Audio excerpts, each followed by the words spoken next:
Are you planning a fresh start, a restart, or taking things up a notch on your weight loss and health journey? Are you planning out what you're going to do in the new year? New year, new me.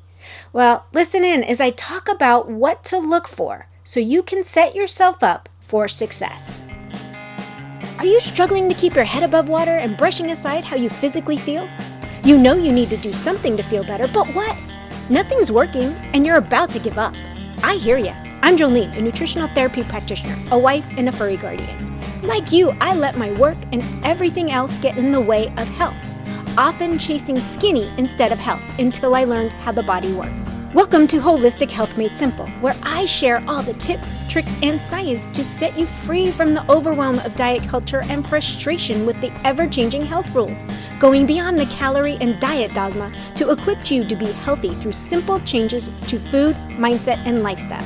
If you're ready to stop spinning your wheels and learn how to feel better with changes that work for you, results that are undeniable like more energy, improved mood, better sleep, and fat loss, this is the podcast for you. Pop in those headphones, take a deep breath, and let's get healthy.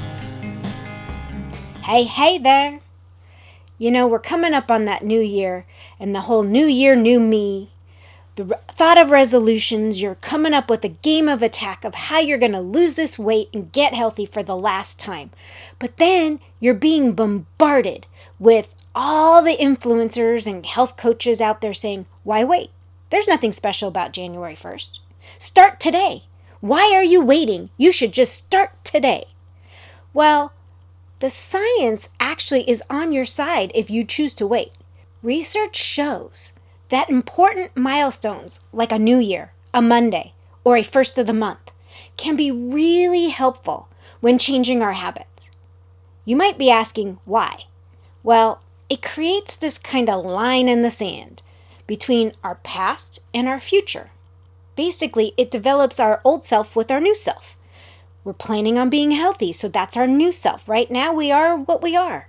It gives our brain a way to process the change and make it feel like it's more natural. The whole starting fresh thing. Because changing dietary habits is more behavioral than food. When we can get our brain on board, we are more likely to succeed. A better use of your time is to figure out what your goals are, what changes you want to make, what are the changes you need to make for your health, and then start figuring out what you will need to do come the beginning of the year. So yeah, I'm letting you off the hook of starting now. You can start January 1st. You can start Monday. The choice is yours, but you make it. Don't be guilted into doing something that you're not ready for. Trust me, when your brain is on board, you will be a lot more successful. So pick a date. Put that line in the sand for you of that date that you are going to begin changing your habits. With that, I can now give you other tips of what you should look for when you're searching out diet plans, workout plans, coaches, or formulating a plan all on your own. There are certain things we have to take into consideration for long-term success. Stop looking at the shiny objects for quick results. That's not it. You see, there's changes we need to make to reach the goals we want to reach. Weight loss, certain health markers, whatever that is. And there are changes that we need to stick with long-term to maintain those goals once we actually reach them. Once goals are reached, if you go back to eating the way you did that got you to the point of wanting to lose weight, be healthier, you will end up being right back where you started. And for many, they end up worse. So we need to look at what we're looking at in terms of long-term sustainability. So the first thing we are to be considering is whether the dietary changes are something you can do forever or a modified version of those changes forever. I say a modified version because a lot of us were raised with certain foods or foods of our ancestors. Things like rice and beans or pasta or tortillas or ramen.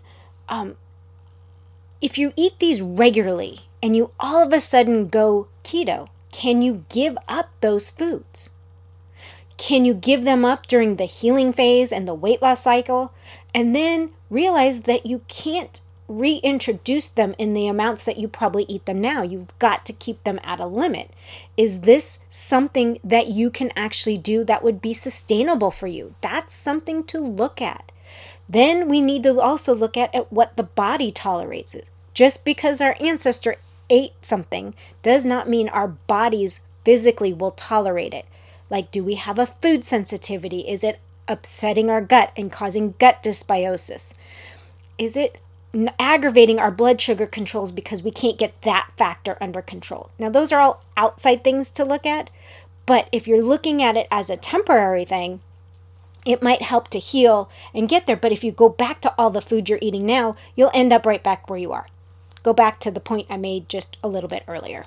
So making sure that the actual diet is sustainable for you. Like, don't become a vegan if you don't like vegetables. That's another one. Or don't become carnivore if you don't eat meat. Those aren't going to be sustainable for you. They're going to be very difficult even to transition into. When it comes to sustainability, a huge red flag is any single plan that has special shakes, pills, potions, or packaged foods you must buy to participate to be able to be successful on the plan. That is considered a quick fix diet and usually not sustainable. I know it sounds like the perfect way to stay on the plan and reach those goals. But what happens when you don't want to keep buying all the stuff they're selling you, or it gets too expensive, or you decide you don't like it, or you reached goal, but now what do?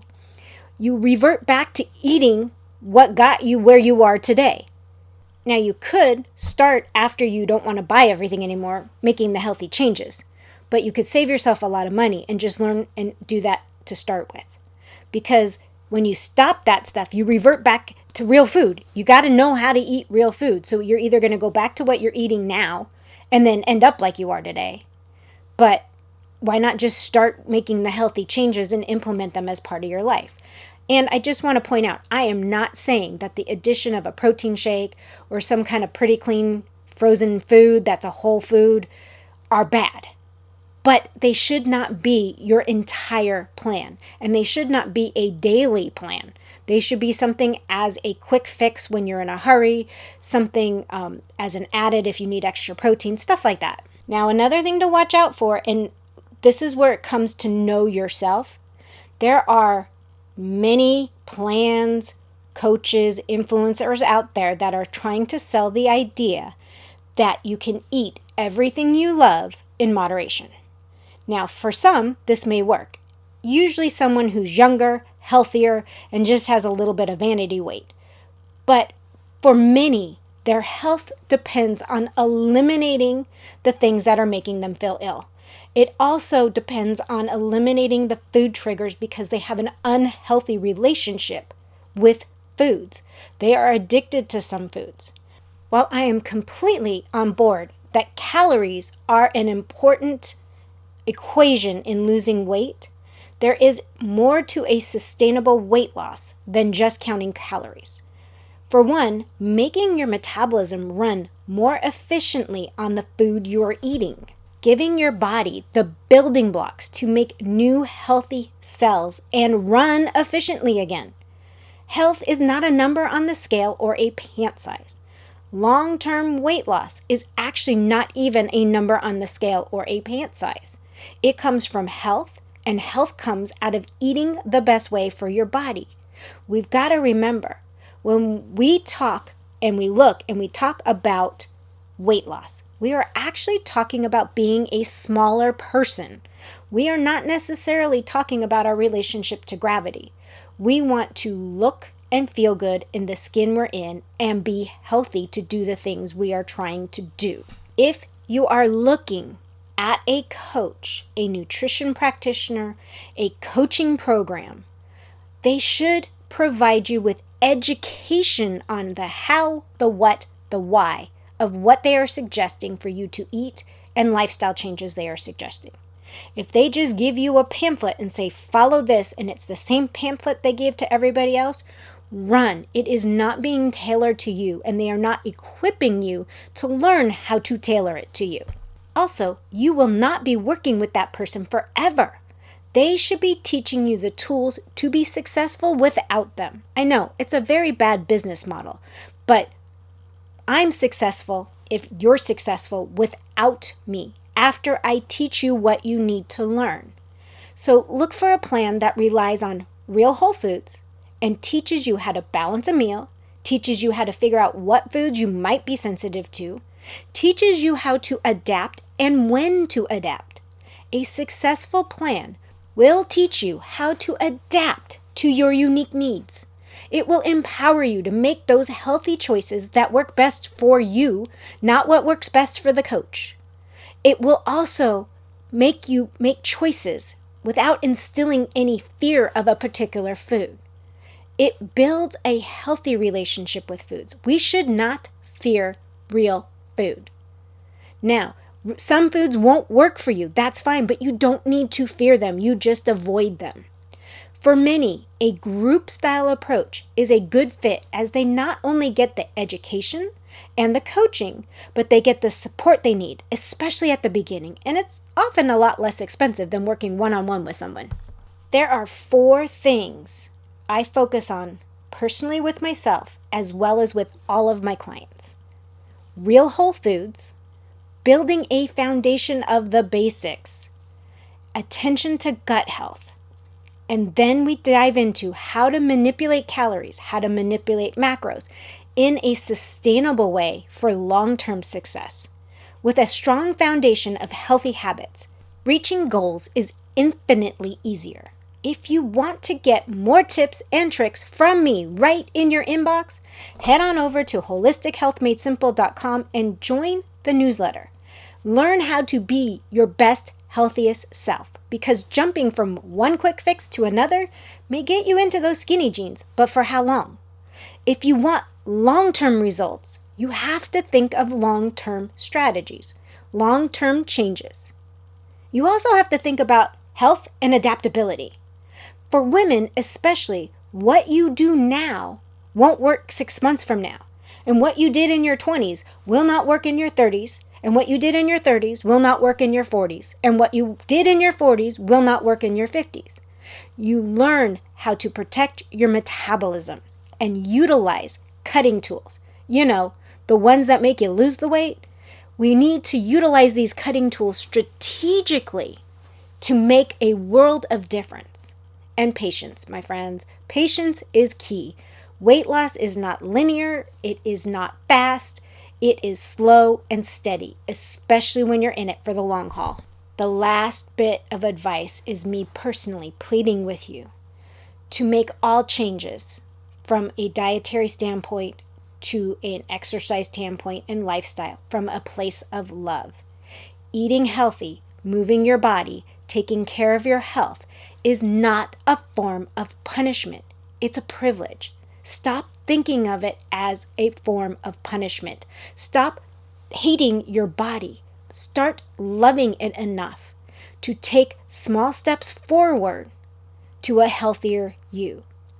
Far too often, we think of what we have to give up, but we don't think of the life, the energy, and the experiences we gain once we are truly healthy and thriving.